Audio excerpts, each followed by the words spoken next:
Hello guys, പത്രമാറ്റിൻ്റെ ഇന്നത്തെ episode റിവ്യൂയിലേക്ക് സ്വാഗതം. ഈ റിവ്യൂ ഇഷ്ടപ്പെടുകയാണെങ്കിൽ ഒന്ന് ലൈക്ക് ചെയ്ത് സബ്സ്ക്രൈബ് ചെയ്ത് സപ്പോർട്ട് ചെയ്യണേ. നയന ചന്തുമോൾക്ക് ഭക്ഷണം കൊടുത്തുകൊണ്ടിരിക്കുന്ന സമയത്താണല്ലോ അനാമിക അങ്ങോട്ട് വരുന്നത്. അപ്പോൾ അനാമിക പറയുന്നുണ്ട്, ഞാൻ അഴിഞ്ഞാടി നടക്കുകയാണെന്നാണല്ലോ നീ പറയുന്നത്, എന്നിട്ട് നിൻ്റെ ഭർത്താവിന് വഴിവിട്ട ബന്ധത്തിലുണ്ടായ കുഞ്ഞിനെ നീ അങ്ങ് താലോലിക്കുകയാണല്ലോ എന്ന് പറയും.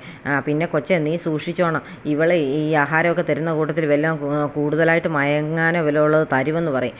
അത് കേൾക്കുമ്പോഴത്തേനും നയനയ്ക്ക് അങ്ങ് ദേഷ്യം വരും. നയന ഉടനെ പറയും, അത് നിൻ്റെ അച്ഛൻ്റെ അമ്മയുടെ സ്വഭാവം എന്നെക്കൊണ്ട് കൂടുതൽ പറയിപ്പിക്കരുതെന്ന്. നീ പറയൂടി, നീ ഇതെല്ലാം എൻ്റെ അപ്പുറവും പറയുമെന്നൊക്കെ പറഞ്ഞ് അനാമിക നയനയുടെ നേരെ ദേഷ്യപ്പെട്ടുകൊണ്ട് നിൽക്കുന്ന സമയത്ത് ദേവയാനി അങ്ങോട്ട് വരും. അപ്പം ദേവയാനി ചോദിക്കുന്നുണ്ട്, എന്താ ഇവിടെ പ്രശ്നം, എന്നാ കാര്യം എന്നൊക്കെ. അത് പിന്നെ അമ്മേ, ഇവള് പറയാം ഞാൻ ഈ കുഞ്ഞിന് വിഷം കൊടുക്കുമെന്ന് പറഞ്ഞെന്ന്. അത് പിന്നെ ഇങ്ങനെ ഒരു സ്വഭാവമൊക്കെ കണ്ടു കഴിഞ്ഞാൽ പിന്നെ ആരാണെങ്കിലും പറഞ്ഞു പോവുകയല്ലേ എന്നൊക്കെ അനാമികയും പറയുന്നുണ്ട്. ദേവയാനി നയനെ സപ്പോർട്ട് ചെയ്ത് സംസാരിക്കുന്നതൊന്നും അനാമികയ്ക്ക് ഇഷ്ടപ്പെടുന്നില്ല. ഉടനെ അനാമിക പറയുന്നുണ്ട്, വല്യമ്മയ്ക്ക് ഇതുവരെ ഇവളോട് ഇഷ്ടമൊന്നുമില്ലായിരുന്നല്ലോ, ഇപ്പം എന്നാ ഇത്ര ഇഷ്ടമെന്നൊക്കെ. അതിപ്പം ഒരു കുഞ്ഞിൻ്റെ കാര്യമല്ലേ, ആ കുഞ്ഞിൻ്റെ അമ്മയാണേ വയ്യാതെ കിടക്കുക, അപ്പോൾ അതിന് അമ്മയായിട്ട് ഇവളെ നിന്ന് നോക്കട്ടെ എന്ന് ഞാൻ വിചാരിച്ചോളെന്നൊക്കെ പറയും. ഇതൊക്കെ പിന്നീട് ഒരു പ്രശ്നമായി മാറിക്കോളും എന്നൊക്കെ പറഞ്ഞ് ദേഷ്യപ്പെട്ട് ഇറങ്ങിപ്പോവുകയാണ് അനാമിക അറിഞ്ഞ കാര്യങ്ങൾ അന്നേരം തന്നെ ജലജയോടും ജാനകിയോടും ചെന്ന് പറയുന്നുണ്ട്.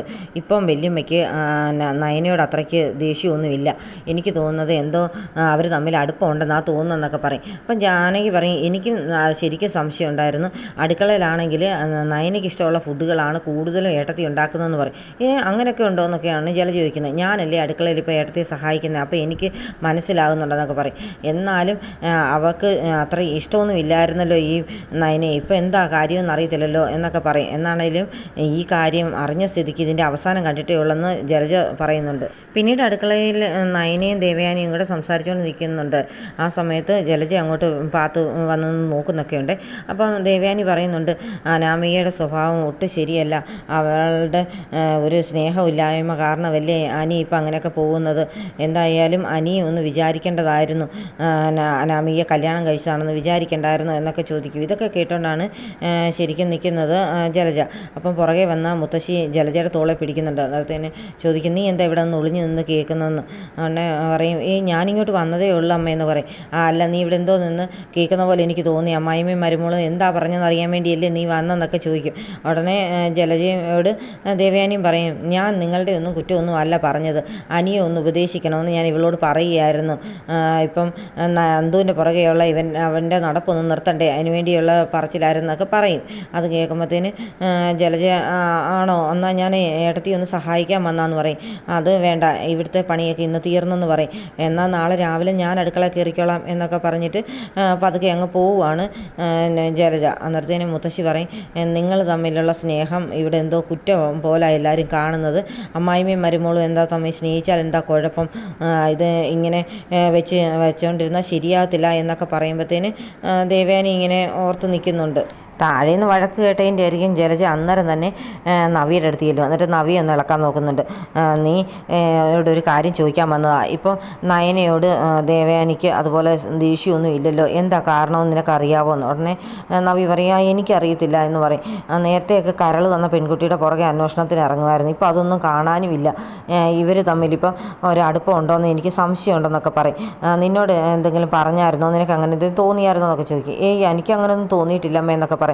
പിന്നെ ഒരു കാര്യം, നീ ഇപ്പോൾ തൊട്ടിൽ ആട്ടുന്ന കുട്ടിക്ക് ഈ വീട്ടിൽ നല്ല സ്ഥാനം കിട്ടണമെങ്കിൽ നീ നന്നായിട്ട് വല്ലതൊക്കെ പറഞ്ഞ് ഇവിടെ നിന്നാലേ പറ്റത്തുള്ളൂ, അല്ലെങ്കിൽ വന്നു കയറിയവളായിരിക്കും ഈ വീടിൻ്റെ അധികാരി, അതുകൊണ്ട് നീ ഇനി ശ്രദ്ധിച്ചേക്കണമെന്നൊക്കെ പറയുന്നുണ്ട്. അതൊക്കെ കേൾക്കുമ്പോൾ നവി ഒന്നും മിണ്ടുന്നൊന്നുമില്ല, പക്ഷേ നവിയുടെ മനസ്സിൽ കൊള്ളുന്നുണ്ടെന്നുള്ള കാര്യം ഉറപ്പാണ്. നീ ഒരു കാര്യം ശ്രദ്ധിച്ചല്ലോ, ഇത്രയും വലിയ തെറ്റ് ചെയ്ത ആദർശിനെ ഈ ഇവിടുത്തെ MD സ്ഥാനത്തുനിന്ന് മാറ്റുകയോ ഒരു ശിക്ഷിക്കുകയോ പോലും ചെയ്തിട്ടില്ല മുത്തച്ഛൻ. അതുപോലെ തന്നെ അവനെ ചേർത്ത് പിടിച്ച് അവനുമായിട്ട് ചേർന്ന് നടക്കുന്നതല്ലേ കാണുന്നുള്ളൂ. പക്ഷേ അഭിയായിരുന്നു ഇതുപോലൊരു പെണ്ണിൻ്റെ മുഖത്ത് നോക്കിയെങ്കിലും അന്നേരം ശിക്ഷിച്ചേനോ. അതിനൊക്കെ അർത്ഥം എന്താ, ഈ വീട്ടിൽ പാർഷ്യാലിറ്റി ഉണ്ടെന്നല്ലേ.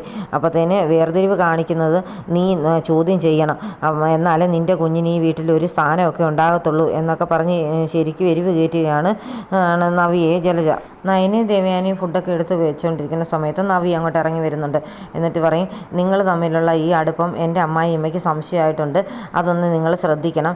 നിങ്ങൾ എത്ര സ്നേഹത്തോടെ സ്നേഹത്തോടെ സംസാരിക്കുകയും അടുത്തിടപെടുകയൊക്കെ ചെയ്യുമ്പോൾ ഇവർക്കൊക്കെ സംശയമാകും. പിന്നെ എനിക്ക് ഇവരുമായിട്ട് അത്രയ്ക്ക് അങ്ങോട്ട് മറച്ചു വെക്കാനൊന്നും പറ്റില്ല എന്നൊക്കെ പറയുന്നുണ്ട്. എൻ്റെ പ്രസവത്തിന് മുമ്പായിരുന്നെങ്കിൽ അഭിയും അമ്മയും നേരത്തെ കൊള്ളുകയില്ലായിരുന്നു. പക്ഷേ ഇപ്പോൾ അവർ രണ്ടുപേരും എന്നെ സ്നേഹിക്കുന്നുണ്ട്. അമ്മായിമ്മയുടെ കാര്യം എനിക്ക് കറക്റ്റ് അറിയത്തില്ലെങ്കിലും അഭി എന്നെ ഒരുപാട് സ്നേഹിക്കുന്നുണ്ട് എന്നൊക്കെ പറയുമ്പോഴത്തേന് ദേവയാനി നയനക്കിട്ടൊക്കെ ഒന്ന് നോക്കുന്നുണ്ട് കേട്ടോ. എന്താ പറയുക, എനിക്ക് ഇത്രയും സ്നേഹിക്കുന്ന ഒരു ഭർത്താവിനോട് ഇങ്ങനെയുള്ളൊരു കാര്യം മറച്ചു വെക്കാനൊക്കെ ബുദ്ധിമുട്ടുണ്ട്. അതെനിക്ക് തുറന്ന് പറയേണ്ടി വരുമെന്നൊക്കെ പറയും. അത് പറഞ്ഞില്ലെന്ന് പറഞ്ഞ് പ്രശ്നമൊന്നും ഉണ്ടാകുന്നില്ലല്ലോ എന്ന് നയന പറയുന്നുണ്ട്. എനിക്ക് പ്രശ്നം ഉണ്ടാകും.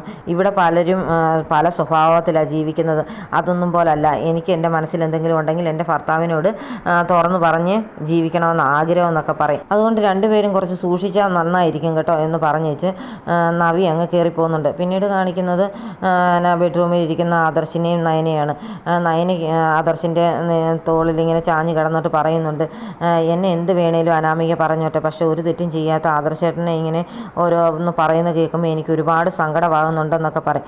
അപ്പം ആദർശ് പറയും, അതൊന്നും സാരമില്ല, ആരും കാര്യങ്ങൾ അറിയാഞ്ഞിട്ട് അല്ലേ പറയുന്നത്, നമ്മളൊരു തെറ്റും ചെയ്തിട്ടില്ല, അപ്പം നമുക്കതൊന്നും മൈൻഡ് ചെയ്യേണ്ട ആവശ്യമില്ല എന്നൊക്കെ പറയും. ഇപ്പോൾ അഭിയാണെങ്കിൽ ഒരു കള്ളക്കടത്ത് കേസിൽ ഇടപെട്ടിട്ടുണ്ടോ എന്നെനിക്ക് സംശയമുണ്ട്.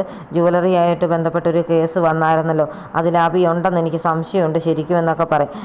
പിന്നെ ഇപ്പോൾ അവനൊരു ജുവലറിയുടെ ചുമതല കൊടുക്കണമെന്ന് പറഞ്ഞിരുന്നു എന്ന് പറയുമ്പോഴത്തേന് നയന പറയും, അതിൻ്റെ ആവശ്യമുണ്ടോ, അങ്ങനെ കൊടുക്കേണ്ട വേണ്ടോ എന്നൊക്കെ ചോദിക്കുന്നുണ്ട്. അപ്പം പറയും, അതല്ല, കൊടുക്കാതിരുന്ന് കഴിഞ്ഞാൽ പിന്നെ നിന്നെ ചേച്ചി സഹിതം സംശയിക്കില്ലേ, അതുകൊണ്ട് കൊടുക്കാതിരിക്കാനും പറ്റത്തില്ല എന്നൊക്കെ പറയും. എന്നാലും അവനൊരു മനുഷ്യനാണോ, എന്തൊരു ജീവിതം ഇവൻ ഈ ജീവിക്കുന്നതെന്നൊക്കെ പറഞ്ഞ് സങ്കടപ്പെടുന്നുമുണ്ട് നയന. എന്നിട്ട് ആദർശിൻ്റെ തോളിൽ ചാഞ്ഞ് ഇങ്ങനെ കിടക്കുകയാണ്. നയനെ ഇങ്ങനെ ആശ്വസിപ്പിച്ചുകൊണ്ടിരിക്കുന്ന ആദർശിനെയും കാണിച്ചുകൊണ്ടാണ് ഇന്നത്തെ എപ്പിസോഡ് അവസാനിക്കുന്നത്.